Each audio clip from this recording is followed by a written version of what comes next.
Bienvenidas y bienvenidos al podcast Quedamos para un café. Los miércoles cada 15 días charlaremos a corazón abierto de las cosas que nos ocupan y que nos preocupan. Compartiremos vivencias, reivindicaciones, retos y sueños. Os invito a que nos acompañéis. Hoy quedamos para un café con Susana. Ella recorrió 25 países y 4 continentes como directora y reportera del programa de televisión Historias con Alma. Este programa documenta la labor solidaria de la Fundación Real Madrid, que lleva desde 1997 siendo un referente en el uso del deporte como herramienta educativa. En su libro Un balón para soñar, narra las historias de las que ha sido testigo. Ejerció como periodista y reportera en varios medios de comunicación y actualmente asume el reto de trabajar en el área de publicidad y marketing en una gran empresa. Nos conocimos en el evento Triunfa con tu libro de Ana Nieto y me conquistó con su historia y su personalidad. Hola Susana, bienvenida. ¿Cómo estás? Hola, ¿qué tal? Muchas gracias, encantada de estar aquí contigo y tomarnos un café, que no tengo aquí preparado, ¿eh? Menudo viaje, ¿no? Menudos viajes, la verdad es que sí. Un regalo, de la vida. O sea, la vida a veces te da regalos inesperados y este fue un regalo. Y así lo he vivido, la verdad. Aunque haya sido un trabajo, para mí ha sido un regalo y por eso ha sido también un poco escribir el libro, por compartir ese regalo. Me sentí una privilegiada viajando a estos sitios, conociendo estas historias, entrando en las vidas y en las casas de gente tan diferente a nosotros y tenía esa necesidad de compartirlo porque me descubrieron cosas que nos cambian mucho la perspectiva de nuestras vidas, ¿no? Y que veía necesario compartirlas. Podríamos decir que hay un antes y un después en tu vida de esta experiencia. Totalmente. La experiencia en sí, durante la experiencia, era un subidón. O sea, yo estaba viviendo un subidón espectacular. Cuando terminó la experiencia, fue un poco el ponerlo todo en orden en mi cabeza y decir lo que he vivido, ¿no? Lo que ha sido esto. Y sí me cambió porque yo había vivido el periodismo de una manera diferente. He hecho cosas apasionantes en mi trabajo, he pasado por todos los medios. He hecho pues desde información pura y dura hasta entretenimiento, programas de televisión, magazines, pero esto era marcaba una línea que de alguna manera se diferenciaba del resto de programas porque estaba muy alineada con lo que yo soñaba como periodista, ¿no? Con la posibilidad de poder contar historias reales y poder hacerlo de una manera amable. A veces el periodismo es muy rápido, no puedes profundizar, también busca un poco el comunicar con mucho impacto y esto era una cosa más amable, ¿no? O sea, era una manera más amable de acercarme a la gente y de comunicar esas historias y por eso me sentí como en mi salsa. Dije, es que estoy en mi sitio, o sea, estoy haciendo lo que siempre he querido hacer y lo que me movió a mí a estudiar periodismo. Después de eso, te digo la verdad, el terminarlo fue un bajón tremendo el asimilarlo, ¿eh? Yo no lo he sabido hasta tiempo después, porque de alguna manera el encerrarme en el libro y el ponerme a escribir me ayudaba, pero tiempo después yo he vivido como un luto. O sea, a mí me han quitado el programa y es como si me hubieran quitado un ser querido. Porque para mí era mi hijo, era como mi hijo no, mi hijo está ahí y le adoro, y no, pero es esa sensación, o sea, es esa sensación de que es algo muy tuyo, que has creado desde el principio, que lo has vivido muy intensamente y que te has volcado, y cuando te lo quitan es como, ¿y ahora qué? Y ahora ¿cómo voy a vivir sin hacer esto? Porque estaba, totalmente enganchada. Luego lo asimilas y dices, vamos a ver, esto no puede ser para toda la vida. Yo no puedo estar con 60 años recorriendo el planeta y metiéndome en esos lugares, pero no me importaría, ya te lo digo, no me importaría. Pero bueno, entiendes que las cosas tienen su tiempo, hay que aprovecharlas y vivirlas intensamente mientras duran y así las he vivido. Y ahora, pues bueno, compartiéndolas es una manera de revivirlo. Te iba a hacer una pregunta un poquito más adelante de si había segunda parte del libro, porque me da la sensación como que quedaron cosas sin contar. Y creo que quizá este robo, este duelo, este luto del que hablas, podría estar en un segundo libro. Sí, está en el segundo libro, vamos, es mi intención recogerlo. De hecho, el segundo libro, o sea, prácticamente está escrito, ¿eh? O sea, yo lo he parado porque le tenía que dar forma. O sea, una vez que tú has escrito el libro, luego hay que darle forma, ¿no? Cuando yo escribí este primero, me indicaron que por grosor, al estar autopublicado y estar hecho a través de Amazon, pues iba a quedar demasiado gordo para publicarlo en este formato y tal. Y bueno, me recomendaron que era mejor dividirlo en 2 libros. Y como la división era fácil, pues dije, vale, lo hacemos así, lo dividimos. El problema de hacer eso es que, claro, yo en este tiempo he vuelto a trabajar y tal, y el tiempo lo tengo más reducido para cerrar esa estructura debidamente. Pero sí, ahí es donde quiero recoger un poco cómo se ha cerrado este capítulo de mi vida y cómo lo he asimilado y la reflexión final de para qué ha servido todo esto. Entonces, bueno, no nos anticipamos, nos quedamos con la intriga. Eso. El libro se titula Un balón para soñar, como ya hemos dicho. Por lo menos yo al leerlo tenía la sensación de acompañarte en un viaje interior brutal, de desarrollo, de autoconocimiento. Se veía tu evolución, tus reflexiones y cómo te empapabas, ¿no?, de todas esas vivencias y aprendizajes. ¿Qué dirías que fue lo que más se quedó dentro de ti?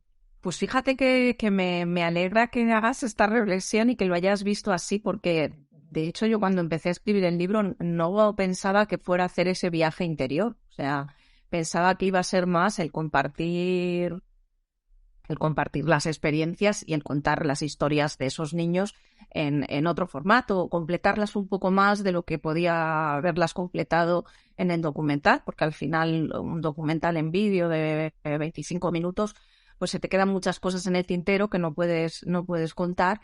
Y no quería quería que se entendiera todo, ¿no? Que se viviera también un poco esa parte de la vivencia de grabarlo, ¿no? Y efectivamente el viaje interior que yo iba haciendo en esos viajes fue un viaje progresivo, o sea, fue un viaje de desarrollo. O sea, desde el principio, cuando a mí me llega la idea del proyecto, que lo veo como muy grande y que digo, uff, voy a poder yo con esto, por dónde lo cojo, ¿no? Y por dónde empiezo y cómo me iba empapando un poco de conocer bien los proyectos de la Fundación Real Madrid y de conocer cómo trabajaban y la responsabilidad también de trabajar con una marca como el Real Madrid. O sea, todo eso hacía que yo fuera creciendo en mi desarrollo como periodista porque eran cosas que yo no había trabajado antes.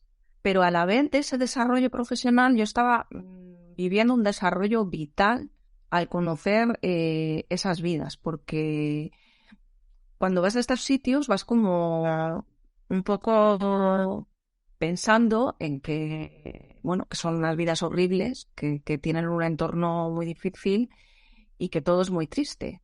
Y sin embargo, cuando yo estaba allí, vivía momentos muy felices y esos momentos me lo transmitían ellos. O sea, gente que no tiene nada en absoluto y que tiene muchas necesidades es capaz de ser más feliz que nosotros. Y entonces eso me hacía reflexionar y decir, ¿por qué? ¿Y por qué aquí cuando llego el tiempo se para y la vida es como más intensa y parece que la disfrutas más y los días son largos y esta gente no está preocupada por el qué va a pasar este verano o si me van a renovar el contrato o etcétera, etcétera? Están centrados en el ahora, en su día a día, en disfrutar con lo que tienen y centrarse en eso. O sea, están como mucho más centrados y son como mucho más conscientes de su vida presente. No están mirando tanto al pasado, al futuro. Y eso decía, bueno, es que se puede ser feliz como un poco. Y efectivamente yo he percibido la felicidad de esa gente o por lo menos también esa esperanza por la vida. Yo veo que aquí a veces estamos como acelerados, desesperanzados, todo está mal, todos son críticas y yo cuando viajaba y les entrevistaba me gustaba la percepción que ellos tenían de una vida muy positiva, ¿no? Una mirada muy positiva a pesar de la calamidad en la que viven. Y eso también, pues es una cosa que te marca, ¿no? Eso me lo transmitía Silvia, una trabajadora de Médicos Sin Fronteras que estuvo en varios países como cooperante, protagonista de un episodio de este podcast, y decía que es muy difícil vivir en un país en guerra, pero si tú tienes paz, aunque seas pobre, puedes ser muy feliz. Y quizá yo observo que en nuestra sociedad hemos perdido un poco esa perspectiva, ¿no? Es como que todos necesitamos un casoplón, un deportivo, un montón de seguidores, como un éxito, ¿no? Una permanencia, ¿no? El dejar un legado. Y al final nos olvidamos que se nos va la vida por el medio. Yo en el libro están recogidas algunas historias y a mí me impactaban mucho las madres, en algunas de las historias de estos niños, porque las madres, cuando yo las entrevistaba, siempre lo veían todo como desde el lado positivo, al lado, aparte de que tuvieran unas vidas durísimas y que supieran que, bueno, que tenían que trabajar todos a una, como me decían, para salir adelante. Para ellas, simplemente el hecho de, por ejemplo, de ser una familia numerosa, pues era un regalo, ¿no? Yo tengo este regalo, que son mis hijos, y es un regalo que me ha dado la vida. Y vivían agradecidas y felices porque tenían 6 hijos. La preocupación no era de dar de comer a los 6. O sea, no, al contrario, aquí somos 6 y esto es un regalo que me ha hecho Dios y yo lo vivo como un regalo. Y bueno, y entre todos saldremos adelante, porque yo les enseño desde pequeño en que todos tenemos que ayudar y que todos tenemos que salir adelante. Y los niños trabajan junto a los padres y estudian a la vez y lo tienen súper interiorizado. No sé, y no les ves que digas, esto es una explotación, mis padres me explotan. No, están agradecidos. Entonces, esa sensación de gratitud, ¿no? De gratitud a cualquier pequeña cosa de la vida, pues te hace pensar. Dices, qué desagradecidos somos, ¿no? A veces. Y qué ambiciosos, Qué ¿no? ambiciosos, ¿no? Que es como, nada es suficiente. Y sin embargo, cuando tienes poco, pues ves otras cosas que no sabemos apreciar. Entonces, y ves que además les da felicidad. O sea, eso es lo que a mí me impactaba, que les veías, que yo decía, ya verás, me van a contar aquí unos dramones, y sí, había dramones, los hay, de hecho en el libro están recogidos, pero los canalizan yo creo que de mejor manera, Con más serenidad. con más serenidad, efectivamente. Y además a ti te pilló con tu niño muy pequeñito. Sí, era pequeño mi hijo, bueno, tendría ya 8 o 9 años, pero 8 años, sí. 7 cuando me empezaron a decir que ya iba a tener que viajar, pero bueno, sí, los primeros viajes, 7, 8 años. Y bueno, pues, a ver, él ahora, pues fíjate, está súper orgulloso del libro, lo ha leído, lo ha llevado al cole, o sea, ¡Qué guay! él está encantado, pero en aquel momento no se quedaba tan conforme cada vez que me iba y bueno, pues sí, siempre teníamos un poco ahí ese miedo, ¿no? Porque también yo, pues cada vez que me iba les enviaba tanto a mi marido como a ella, como a mí, pues les enviaba fotos o vídeos que hacía con los niños de allí y a lo mejor me juntaba con un montón de niños de allí y les decía saludad a Aaron y hello Aaron, yo qué sé, ¿no? Entonces, pues, de países de África y tal. Y yo no sé si eso le terminaba de encajar a él, ¿no? O sea, porque yo decía, bueno, es una manera amable de decirle, me estoy acordando de ti, pero se ponía un poco celosillo. Mi mamá está con otros niños, debe de estar Niños si conmigo. no está conmigo, pero bueno, lo ha entendido y, o sea, él también ha vivido al final esta experiencia como algo positivo y se ha llevado, yo creo que importantes aprendizajes de lo que yo le he contado. ¿Y cuánto tiempo duraron las grabaciones? Pues estuvimos grabando pues durante 5 temporadas, que serían alrededor de 3, 4 años. A ver, no era continuo.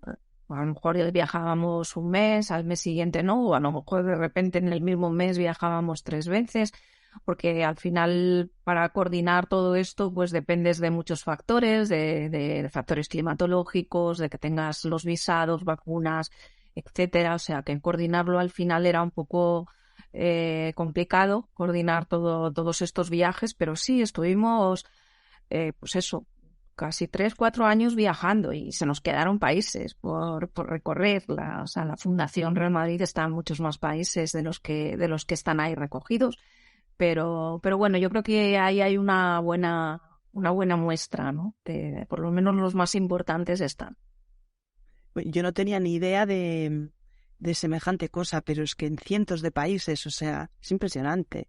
Es impresionante y es otra de las cosas que a mí me chocaron cuando me llevó este proyecto. Digo, bueno, ¿cómo si la Fundación Real Madrid está haciendo esta labor tan bonita con los niños, esta labor de ayudar a los niños del mundo en entornos con dificultades, pues con el deporte y con la educación y los valores que se pueden transmitir con el fútbol o el baloncesto como una herramienta de verdad? Hago aquí un paréntesis súper poderosa para estos países, porque al final Real Madrid es un referente y el fútbol y el baloncesto son deportes que llegan muy fácilmente a los niños. Entonces es una manera muy, muy, muy sencilla de atraer su atención y de conseguir, pues, a través de esa herramienta, introducirles conductas o valores que son importantes para sus vidas. Pero bueno, yo cuando conocí esto dije, bueno, ¿y cómo esto no se sabe? Porque yo en mi entorno no lo conocía y yo soy de Madrid y soy súper madridista y tal, pero se conoce el fútbol, el primer equipo, las estrellas, pero esto que es una labor muy bonita, yo creo que no a todo el mundo le ha llegado. Por eso me parecía muy importante también el grabar estos documentales y poder contar esas historias. Entonces, yo creo que se ha contado, se ha hecho de una manera muy bonita, pero le ha faltado difusión. A mí me llama poderosamente la atención que se corta el flequillo, el delantero de Real Madrid y Barça, me da igual, yo no hago prisioneros, me da igual uno que otro, y sale abriendo el telediario y estas cosas, o sea, no se saben. ¿Sabes qué pasa? Que yo no sé, pero lo recojo también en el libro y era una sensación que yo había tenido también anteriormente en otros medios, trabajando como periodista. Estos temas solidarios o educativos o más sociales, siempre como que se atraen con cierto rechazo, yo no sé por qué. O sea, hay como un reparo de, ay, no, que vamos a dar pena. No tienen por qué dar pena. O sea, de hecho, yo he intentado que en el programa la visión fuera positiva y nuestros programas siempre cierran por todo lo alto, de con qué te quedas de esta experiencia. Y los niños nos cuentan lo positivo de la experiencia y lo que les ha aportado. Entonces, bueno, sí, hemos contado de dónde vienen y cuál es el problema que tienen, pero hay cosas muy positivas que no dan pena.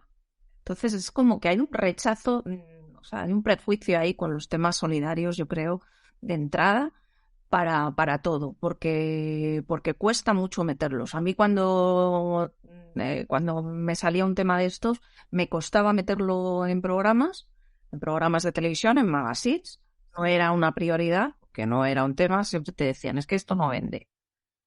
Y entonces, como al final comercializamos con todo, pues se nos quedan cosas importantes por contar o por entender. Y no sé si esto beneficia o no beneficia, pero a mí, desde un punto de vista humano, pues no me termina de encajar, la verdad. Yo soy una apasionada de las historias de vida, y en el libro hay un montón de historias de vida. No sé cuántos episodios grabasteis, seguro que muchos más de los que recoge el libro, ahora me cuentas, y creo que el simple hecho de que estos niños tengan un lugar al que ir, un objetivo, ¿no?, de entrenar con el equipo, jugar con el equipo, viajar con el equipo, eso les está llevando a conocer que hay otra vida posible, la solidaridad, el compañerismo. Y muchas veces, lo decía Víctor Franklin en El hombre en busca del sentido, ¿no? Si tu vida tiene un propósito, es mucho más fácil que tú te mantengas vivo porque tienes algo que hacer, ¿no? Me estoy enrollando mucho, pero creo que se entiende el mensaje. Sí, totalmente. Estos niños tienen algo que da sentido a sus vidas. En vez de refugiarse pues en lo mal que lo están pasando, o en situaciones de guerra, o en faltas de familiares, o en miserias o tal, ellos tienen una ilusión, tienen un objetivo, y eso es un punto de inflexión probablemente. Y que no le importe a nadie, ni su historia, ni... A mí me sorprende, la verdad. Que no importa a lo mejor mediáticamente, ¿vale? Importar sí importa a mucha gente. Y otro de los regalos que me he llevado yo es toda la gente que he conocido trabajando junto a esos niños, ya sean organizaciones religiosas, ONGs, o sea, todos los socios de Real Madrid en esta causa hacen una labor impresionante, educativa y social, vamos, tanto con los niños como con sus familias y los entornos. O sea, no es el trabajo solamente que hagan con el niño en particular o con su familia, es que eso repercute en todo el entorno. Entonces, al final, ha habido barrios y zonas donde el hecho de tener a la Fundación Real Madrid allí y tener a los niños involucrados en esta actividad ha cambiado, ha transformado la vida de todo el barrio. O sea, el barrio se ha vuelto más tranquilo, hay menos pandillas, los niños van a la escuela, tienen una motivación para ir a la escuela, porque al final va todo como muy, muy hilado, que se preocupan porque la educación del niño y el deporte vayan un poco de la mano para asegurarse que esos niños por lo menos llegan hasta la educación elemental o vamos, consiguen por lo menos no dejar de ir a estudiar, ¿no? Que al final es un problema en muchos de estos países por el tema de la pobreza, que al final, pues bueno, pues priorizan el que el niño trabaje a que el niño estudie. Bueno, las dos cosas son necesarias. Y bueno, y al final es una labor bastante grande la que están haciendo. Todos los padres obviamente queremos que nuestros hijos estén bien. Todos los padres del mundo probablemente preferirían pagarle a sus hijos unos buenos estudios y que aspiraran a una vida mejor, pero es que muchas veces no tienen otra alternativa. Claro, eso es. Las escuelas estas acogen a estos niños pues un poco con el criterio de reconducir un poco sus vidas y de tener pues esa presencia en la comunidad para trasladar eso a todo el entorno, pero sobre todo lo potencia con la intención de que ese niño pues lo lleve luego a sus estudios, a su futuro. O sea, la mirada es mucho más allá del momento del niño. O sea, es para que este niño ya vaya creciendo con unos valores distintos a los que tiene en su entorno y que además tenga una motivación para en un futuro pues poder elegir, pues voy a estudiar una carrera o voy a trabajar, pero voy a trabajar en algo legal, ¿no? A ver si me entiendes. Entonces, bueno, pues al final yo creo que es una manera de influir muy buena en los niños y en las familias, porque las familias también se sienten premiadas. Es como el Real Madrid ha acogido a mi hijo está entrenando con el Real Madrid y además le están dando una educación. Y las familias valoran entonces más la educación, porque viene de la mano del Real Madrid. Es muy potente lo del escudo, la verdad. Y se sienten importantes y se sienten que, o sea, un mensaje que siempre me decía y que lo repetíamos en muchos de los documentales era como gracias a la Fundación Real Madrid por fijarse de nosotros, por acordarse de nosotros. O sea, a ellos les parece increíble que estando ahí en ese pueblito perdido en África, en una aldea y tal, el Real Madrid les haya mirado y haya dicho vamos a llevar ahí nuestro saber hacer y nuestra formación para que tu hijo crezca mejor. Entonces, pues para ellos es un orgullo, o sea, es una motivación muy grande para muchas cosas.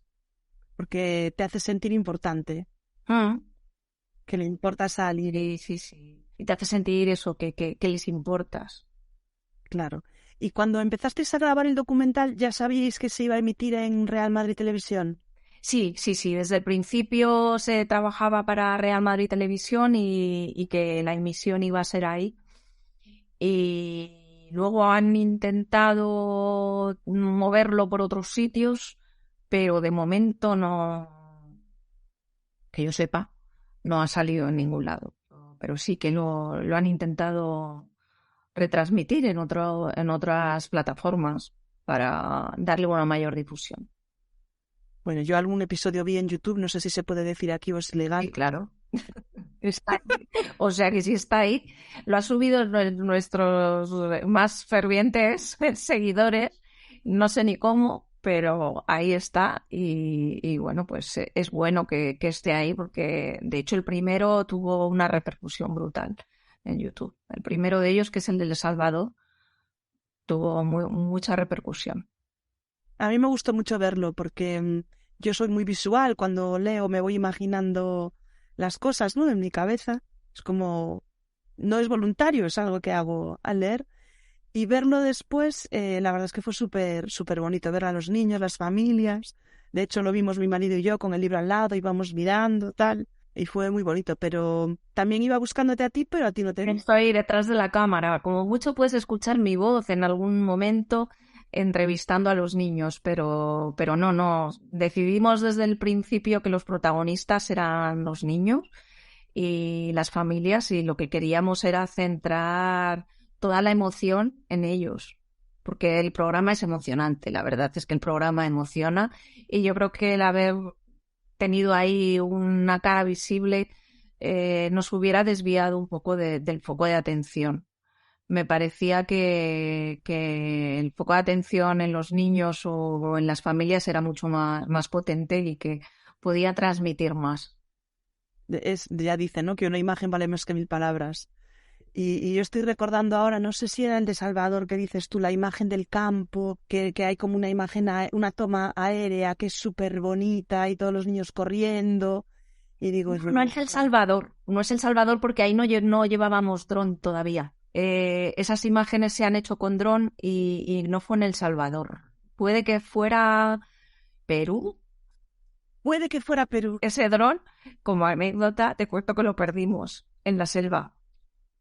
De repente vino una ráfaga de viento.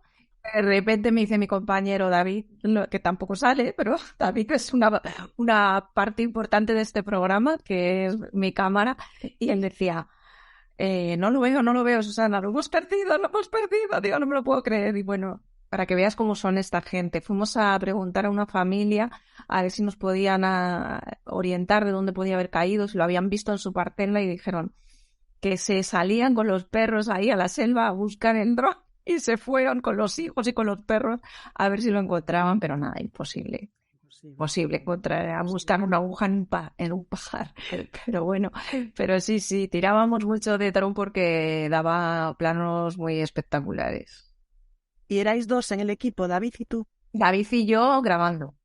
Luego en Madrid teníamos a la gente de edición y de realización y también, bueno, con la gente de grafismo que nos ayudaba también con los rótulos, con todas la gráfica del programa y, bueno, un realizador buenísimo también que teníamos que era el que elegía las músicas, que lo hacía con muy buen gusto. Y nada, y mis dos editores que son estupendos y que deben de seguir allí en Real Madrid Televisión. La verdad es que fenomenal. Éramos un equipo pequeño, pero todos, la verdad es que muy buenos. Y el locutor al que escucháis, que también es estupendo, que tiene una voz maravillosa y que nos ha estado acompañando pues todos estos programas, que fueron 44, como me preguntabas antes, Sí. 44 programas hicimos.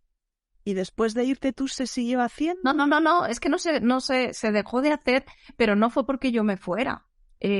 O sea, el tema por el que se dejó de hacer es un poco político, por si queremos llamarlo así. Se dejó de hacer porque, o sea, la concesión que tenía el canal era con una productora que es MediaPro y la productora renovaba cada 3 años y tocaba renovar productora y cambiaron de productora. Y la nueva productora que llegó, pues no tenía el mismo presupuesto ni las mismas ganas por hacer el programa. Como esto es una cosa que hay que presupuestar, pues a ellos no les encajaba y decidieron no hacerlo y hacer una programación distinta. Cambiaron la parrilla de programación y no incluyeron este programa porque no lo veían para la programación que ellos querían hacer, que iba más centrada en el fútbol y no en la labor social del Real Madrid. O sea, querían hacer una parrilla más centrada en el deporte y en el deporte puro y duro, entendido como el deporte de el equipo estrella, ¿no? Y dejaron de hacer esto, o sea, y por eso terminó. Pero la anterior productora hubiera seguido seguramente, estoy convencida. Estoy convencida porque sí apostaron por este programa desde el principio. Desde el primer día que me llamó el gerente, dijo, mira, me han propuesto grabar unas imágenes para, al final, al principio iban a ser unas imágenes para que el Real Madrid, o sea, la Fundación Real Madrid tuviera ese archivo para poder hacer sus promociones. Y bueno, me dicen, nos han propuesto grabar estas imágenes, yo he propuesto que vaya una periodista para que además haga entrevistas, porque ya que vamos a viajar, vamos a aprovecharlo y a ver si podemos sacar un programa. Y así fue. O sea, ya te digo que la primera productora apostó de lleno todo al programa y hubiéramos seguido si no llega a haber finalizado el contrato. O sea, son oportunidades que se presentan una vez en la vida. Exacto, y mira que tuve dudas, el de cogerlo. Primero por eso, porque había que viajar y tenía que dejarme. O luego porque estaba estudiando un doctorado. Bueno, estaba a punto de entrar en el doctorado, ¿no? Ni siquiera había empezado, pero ya tenía asignado mi director y de doctorado y todo eso. Y dije, ya con esto imposible. Y tenía que decidir porque yo me iba a tirar por la docencia y tenía que decidir periodismo o docencia. Digo, bueno, venga, pues seguimos con esto. Y luego porque yo al principio entré como freelance, ni siquiera estaba contratada. Al año ya me contrataron, pero al principio era como freelance y facturando yo. Yeah. Con lo cual, bueno, pues me lo tuve que pensar un poquito. Pero no sé, hubo algo dentro que me dijo, aquí puede haber algo interesante y venga, a la piscina. Hay una sensación que describo como si tienes miedo y te hace ilusión, es por ahí. Si solo tienes ilusión, no es por ahí. Si solo tienes miedo, tampoco es por ahí. Pero cuando se mezclan esas dos sensaciones, mi experiencia vital me dice que ese es el camino. Sí, pues esas eran las dos emociones que tenía. Por un lado tenía miedo, pero por otro lado sentía la alegría de poder hacer algo así. ¿Y cómo se te ocurrió la idea del libro? Quizá para... Bueno, decías antes que para mostrar eso de detrás de cámara lo que no se veía, y me dio la sensación de que tu idea era contar la historia desde tu punto de vista, pero quizás sin mostrarte tú tanto, sin abrirte tú tanto, y a lo mejor te sorprendiste escribiendo el libro y descubriéndote a ti como un hilo conductor también de la historia, porque se intercalan tus experiencias, tus sensaciones y tus reflexiones con las vivencias de las personas a las que entrevistáis. Según empecé a escribir, empecé a ver que podía haber esa estructura, ¿no? Esa estructura doble de intercalar un poco las historias con mi vivencia personal. Pero sobre todo es porque yo desde el principio, desde el viaje 1, empecé a tomar notas sin saber muy bien por qué, pero dije, esto lo tengo que guardar. O sea, yo esto no lo puedo olvidar. Esto lo tengo que encapsular de alguna manera, ¿no?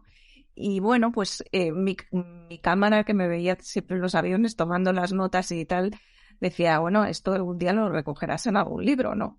Siempre bromeábamos con eso. Y cuando terminó el programa me dijo, es el momento, Susana, esperamos el libro. O sea, que también fue un poco empujada bueno, pues por la gente de mi equipo que habíamos estado trabajando juntos y que habían sido testigos de que había estado tomando notas.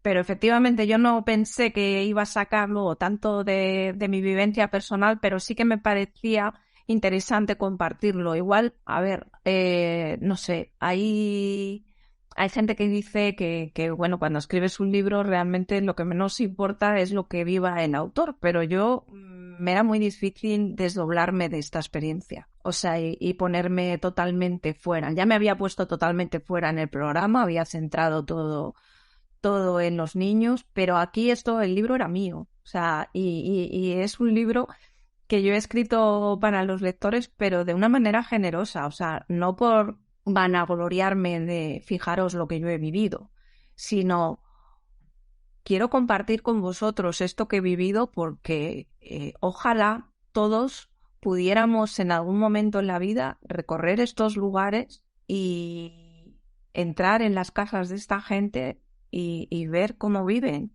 y ver cómo las pequeñas ayudas que podemos hacer con estas organizaciones tienen un porqué y tienen una razón y al final se materializan y no siempre salvamos a todos, pero algunos sí. Me parecía que eso el mundo lo debía de saber. El mundo, bueno, el mundo, de momento el mundo hispano, porque está solo en español, pero bueno, me parecía que debía de estar recogido en algún sitio. Una persona sola no puede salvar a todo el mundo, eso es evidente. Por ejemplo, esta mañana me llamó una amiga y me dijo, ¿estás en casa? Le digo, sí, estoy aquí. Dice, pues me paso por ahí, que hice orejas y te llevo una bandeja. Esas pequeñas acciones que dices tú, pues a lo mejor no es para tanto. Joder, pues a mí me hizo el día. ¿Sabes? Sí. Nos tomamos las orejas de postre, ahora estoy deseando que llegue mi hija del máster para que cene.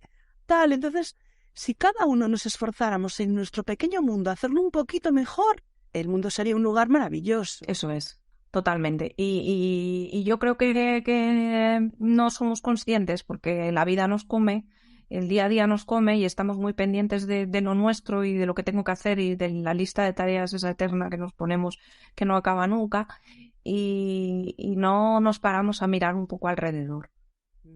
Como dice Víctor Coopers, que hay gente que la ves que ya va amargada por la vida, ¿no? Que ya lo ves que va enfadado con el mundo, que... Eso es. Pues esa expresión es la que te cambia cuando llegas a estos sitios. Porque la gente no va amargada por el mundo, a pesar de que tiene muchas amarguras. De hecho, tienen una expresión muy dulce los niños en la cara y las madres. Y yo alguna casa que decía yo, desde nuestra perspectiva occidental, ¿no? De primer mundo y de vivir en pisos confortables y decía yo, vaya cocina, ¿no? O vaya... Y tú misma decías, pues sí, ya, estos niños comen igual, ¿sabes? Y no necesitas una cocina tan maravillosa ni tan fantástica, que te sientes también un poco culpable, ¿no? De ese nivel de exigencia y de perfección cuando es posible hacer las cosas mucho más simples y disfrutar igual. Pues sí, y me chocaba muchísimo, sobre todo los niños pequeñitos, lo sueltos que los tienen y los libres que están. Sabes que nosotros les tenemos como entre algodones y pobrecito y ten cuidado y no te caigas y no sé qué. Y en estos países los niños, vamos, con un año ya son todoterrenos. ¿Y pasaste miedo, Susana? Bueno, yo creo que cuando yo soy muy camaleónica, ¿eh? Y cuando llego a los sitios es como que me adapto fácilmente. Y no sabría decirte si soy demasiado audaz, pero no llegué a ser muy consciente de ese miedo. Fíjate que en ese sentido mi cámara era más cauto.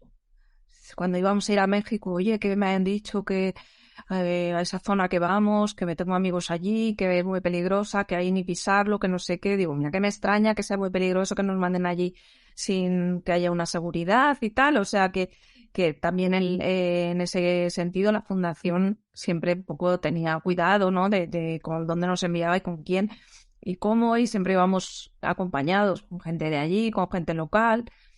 Pero no sé, o sea, sí tienes una sensación de que sabes lo que hay. O sea, en El Salvador sabíamos que había mareros escuchando las entrevistas y que había mareros vigilándonos.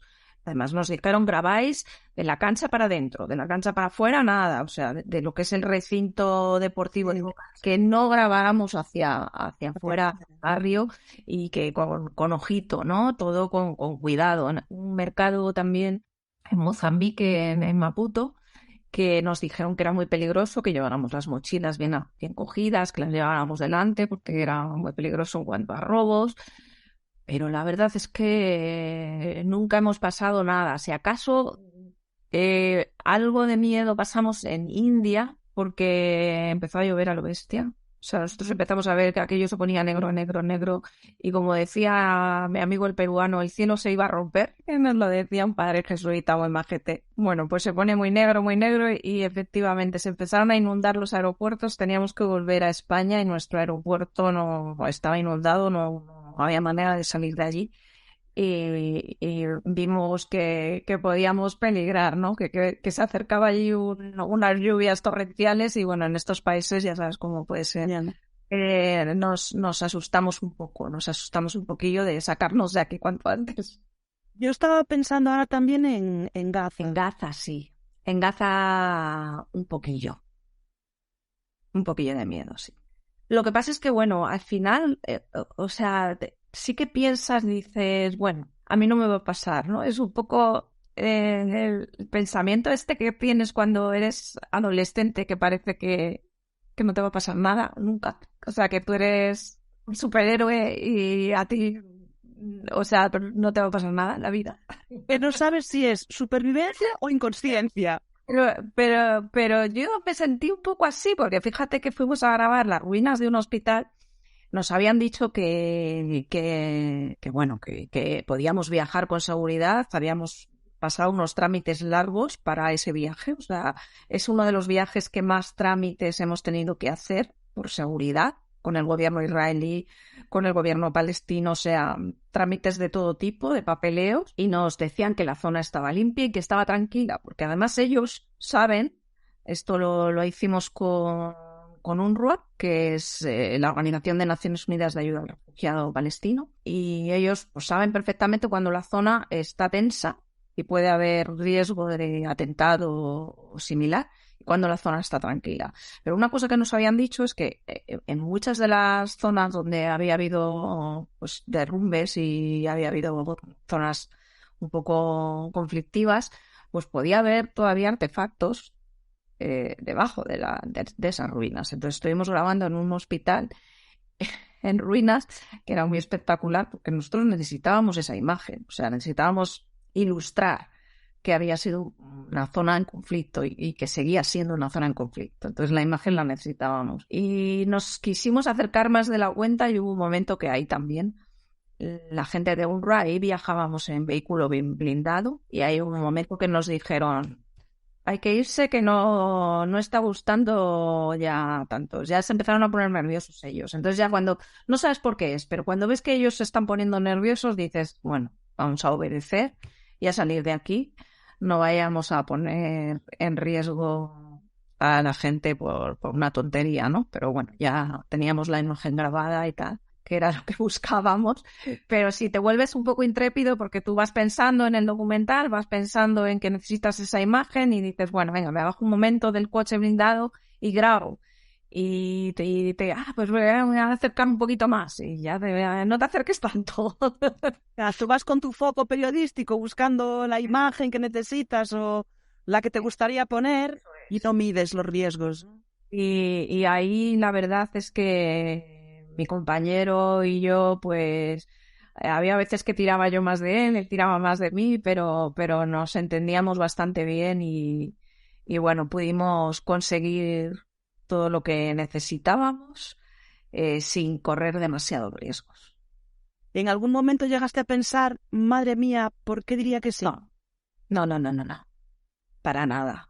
Cada viaje era una experiencia brutal, era un subidón. Al final tienes tensiones, pues, como en todos los trabajos, y tienes contratiempos. En Marruecos tuvimos un contratiempo gordo en el aeropuerto que Dios mío, aquello fue, lo cuento en el libro también, en Tánger, cuando nos paran en el aeropuerto y nos dicen que nos se quedan retenido el equipo porque no podemos viajar con cámara por un papelito que nos lo habían hecho mal, ¿no? Y entonces dices, no me lo puedo creer, que vengo a grabar, que no, aquí se queda, te meten todo el equipo, o sea, la cámara, el trípode y todo en un cuarto de maletas y que de ahí no sale.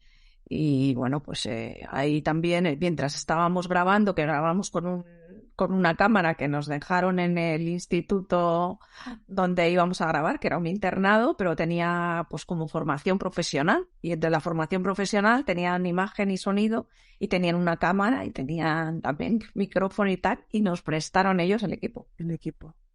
Y estuvimos grabando con eso hasta que conseguimos el nuestro, sacarlo del aeropuerto. Pero mientras tanto yo, mientras grababa, haciendo gestiones pues con la embajada, llamando al Instituto del Cine, o sea, 1000 sitios enormes, o sea, un horror. A mí me gusta mucho viajar, aunque soy una persona bastante miedosa, porque creo que cuando viajas te das cuenta que se puede vivir más ligero y lo fácil que se pueden resolver algunos problemas, ¿no? Que no hace falta ahogarse en un vaso de agua, que siempre hay una solución, aunque no sea perfecta ni tu estándar de ideal, pero que solucionas. Y es un bonito aprendizaje que me gustaría estar transmitiéndole a mis hijos. Cuando viajamos, decirle, pues con 2 mudas de ropa te llega, y si te olvidas algo, sobre la marcha. No necesitas tanto, eso lo dejamos, ¿sabes? Y te surge un imprevisto que, bueno, nuestros viajes hemos perdido algún hijo, nos han robado, siempre te pasan cosas y al final siempre resuelves. Y es un aprendizaje, ¿no? Que luego puedes traer a tu día a día. Efectivamente, yo aprendí a hacer maletas, ya las hacía con una gran rapidez y no pasa nada si te pierden la maleta, que me la perdieron alguna vez. Porque hasta en Kenia me fui a un sastre y me hizo unos pantalones estupendos, que todavía los tengo por ahí, y que sé que al final es, pues bueno, que te puedes apañar. Y estuve buscando también bragas por Kenia, por un mercadillo, y bueno, pues son como las que, no sé cómo te diría, pues bragas que parecen de cuando tenía 8 años, pero bueno, valían. Y bueno, pues te apañas. La verdad es que no necesitamos tanto. Se puede viajar sin maleta, fíjate lo que te digo. Qué nostalgia me transmites con tu mirada, ¿eh? Guau, es que no veo el momento de volver a visitar esos países. Lo que pasa es que aquí a la familia no le convence tanto, prefieren viajes más tranquilos, pero a mí me tira eso. A mí me tira muchísimo más esa manera de viajar. De hecho, yo ya he aprendido a que no hay que viajar organizado. Te tienes que organizar el viaje tú, porque ya estás viajando desde el momento en el que empiezas a organizártelo tú y a planificártelo tú. O sea, si te lo dan todo hecho, te pierdes una parte súper bonita, que es el prepararlo, y luego te pierdes esa parte de improvisación que siempre te sorprende. Ya. Aparte tu compañero y tú tuvisteis la posibilidad de no solo viajar, sino convivir, ir a zonas a las que normalmente no se suele ir, y eso le da un doble valor. Sí, claro. Nosotros no, a lo turístico lo pasábamos de refilón para hacer un poco la entradita del programa de estamos aquí. Luego ya nos íbamos al barro. Nos gustaba el barro. Sí, sí. Es una forma de viajar mucho más inmersiva y de la que puedes extraer muchos aprendizajes. Sí, porque al final, o sea, conoces las culturas si te metes en su vida real. O sea, si te vas a las zonas turísticas no conoces la cultura ni conoces a esa gente. Te tienes que ir a su vida real, meterte. Yo me he metido en sus misas, una misa africana que es estupendo, o sea, cantan y yo qué sé, cantando en Wolof. O sea, es una experiencia mucho más completa, ¿no? O sea, al final, o comer en un colegio, hemos comido en colegios, en internados, que vete a saber cómo estaba aquello, pero bueno, aquí seguimos. Y sabes que al final, pues bueno, que todo te construye y todo te aporta, ¿no? Y te aporta mucho más que el ir al edificio reconocido, a la catedral, que está bien también, ¿eh? Que también, Sí, también hay que conocerlo, pero bueno, esto te aporta otras cosas. Hay una cifra que me impresionó mucho que dices en tu libro, y es que más de 1,5 millones de personas en más de 100 países han mejorado sus vidas gracias a la labor de la Fundación Real Madrid. Entonces me gustaría que quedara reflejado, porque nos vamos acercando ya al final del episodio, y me impactó. 1,5 millones de personas. Pues sí, porque no solo es todos los países en los que está la Fundación Real Madrid, o sea, es un poco lo que comentábamos antes, es cómo se traslada eso a todo el entorno. Y luego no hay que olvidar que la Fundación Real Madrid está a nivel internacional, pero a nivel nacional está haciendo una labor igualmente valiosa. Y en esa labor no solo están los niños, están parados, está gente con necesidades especiales, o sea, hay muchos más colectivos incluidos en esa labor para los que se está haciendo también este mismo programa sociodeportivo. El deporte a lo mejor pues está enfocado de otra manera, pero va siempre bajo ese paraguas, ¿no? Entonces al final impacta sobre mucha gente. La labor internacional es muy amplia, es muy gorda, creo que son más de 80 países en los que están, y la labor nacional también.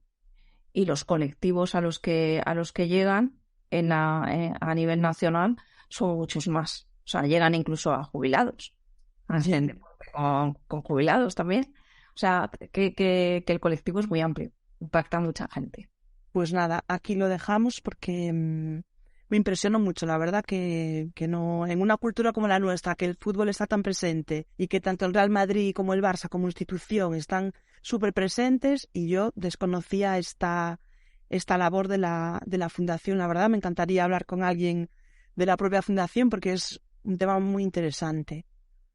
Sí, la verdad es que sí, lo que hacen es impresionante, y luego es muy importante también con todos los socios con los que están aliados, por así decirlo, para cubrir todos estos sitios, porque es un trabajo conjunto, ¿no?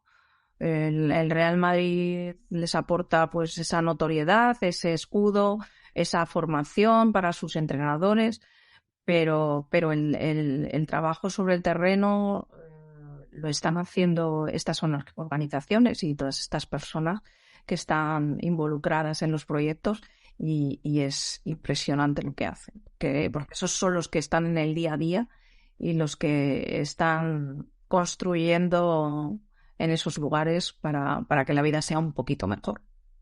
Pues me parece un bonito reconocimiento el que les estás haciendo. ¿Cuándo veremos la segunda parte de Un balón para soñar? Eso me gustaría saberlo a mí. Tendríamos que pasar otra pandemia y no queremos. No, lo siento, porque yo tengo muchas ganas de leerlo. No queremos más pandemia. No, bueno, a ver, sí, tengo que retomarlo, porque además, o sea, realmente es cuestión de rematarlo, no es escribirlo, o sea, es un remate para hacerlo. No tengo la fecha cerrada, porque ahora con mi nueva función en marketing y publicidad en esta gran compañía, pues bueno, tengo bastante trabajo y poco tiempo para escribir, y para escribir se necesita tener, pues bueno, un par de horitas por lo menos con la cabeza solo para eso. Y tengo que encontrarlas, pero sí, o sea, te avisaré. Estaré pendiente.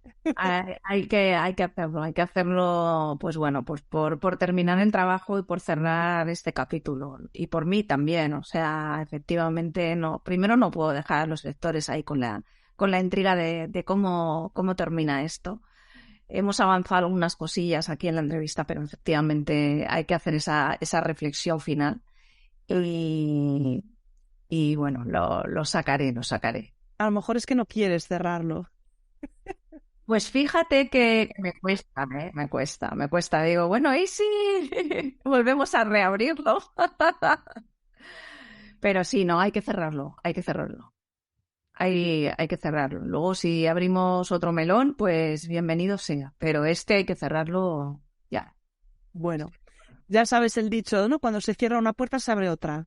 Eso es. Pues, Hay que cerrarla para que se abra la siguiente. la siguiente. ¿Con quién te tomarías un café? ¿Con quién me tomaría un café? Uy, no sabía yo que me ibas a sorprender con una pregunta así. Pues mira, hay una mujer que me apasiona, que es de la India, que se llama Priyanka Chopra. Fue Miss Universo. Ha escrito un libro también. Y no sé, me encanta, la sigo en redes sociales y creo que somos muy parecidas en algunas cosas. Su vida es muy, muy impactante también, por de dónde viene y a lo que ha llegado. Y me parecería muy interesante compartir un café con ella. ¿Y de qué va su libro? Su vida, cuenta su vida. Cuenta su vida. Pues no conozco, echaré un vistazo. Priyanka Chopra. Es una mujer muy motivacional y muy inspiracional. Y bueno, no me importaría. Es así un nombre que me ha venido a la memoria así, porque tengo muy presente su libro y también con Oprah Winfrey. Oprah, nuestra querida Oprah, también me gustaría, porque también es el tipo de mujer que sé que me aportaría muchísimo. Yo, independientemente de si te cae bien o te cae mal, hay que reconocerle el mérito de siendo una mujer negra, en la época en la que ella lo petó, lo que consiguió hacer. Eso es. Es flipante. Es flipante. Debe tener un coraje y una... Lo tiene y lo transmite. Por eso es otra mujer con la que me tomaría un café y 2 y 10. Y 10. Seguramente me quedarían cortos porque es muy, muy impactante su vida y es muy vital ella. A mí suelen quedárseme cortos todos los cafés, ya te lo digo, ¿eh? Ya. ¿Recuerdas quién es la última persona con la que tomaste café? Buena pregunta. Pues mira, café no, pero compartimos una cena muy bonita. Rosa Roncal y yo. Rosa Roncal es la directora internacional de la Fundación Real Madrid. Uh-huh. A raíz de este trabajo, pues nació una amistad. Somos amigas. Y yo creo que también a ella le dio mucha penita que terminara el documental y le hubiera gustado que esto hubiera durado un poquito más porque, bueno, al final ella es la directora de los proyectos internacionales y veía muy bien reflejado y recogido la labor y el trabajo que se está haciendo en el documental. Y bueno, pues tenemos hace poco, bueno, antes de Navidades, hace poco, madre mía. Me tomo pocos cafés, Zeus. Tengo poco tiempo para cafés, pero yo bueno, esto no con café, por una cena y con café, pero creo que es así la que tengo más presente ahora mismo. Pues le mandamos un beso desde aquí, un saludo y ya agendando otro café pronto, ¿eh? Sí, lo tenemos ahí. Pues esto es todo, amigos. Hemos llegado al final. ¿Hay alguna cosita que te quedara pendiente por ahí que te apetezca comentar? Nada, o sea, creo que vamos, me has hecho ahí un examen intenso y profundo y hemos repasado muy bien lo que es el libro y lo que yo he vivido antes, durante y un poquito después. Como te comentaba antes de grabar, es muy osado por mi parte hacer una entrevista a una periodista como tú. Hace poco tuve el placer de entrevistar a otra compañera periodista que sacó un libro y estuvo aquí en el podcast, Naza, y me decía lo mismo. Digo, hay que ser o muy valiente o muy inconsciente. Pero bueno, a mí me encanta conocer vuestras historias, que las compartamos, que lleguen a mucha gente y desde el lugar que yo hago este podcast me encanta charlar con vosotras. A mí me gusta también estar en el otro lado, de vez en cuando. No ser la única que dispara preguntas. O sea, me gusta que me disparen, no me importa. Y ha sido, la verdad, que un placer, O sea, me he sentido súper a gusto tomando café contigo. Pasar un buen ratito y que la gente nos acompañe y se tome un café con nosotras. Muchísimas gracias, Susana.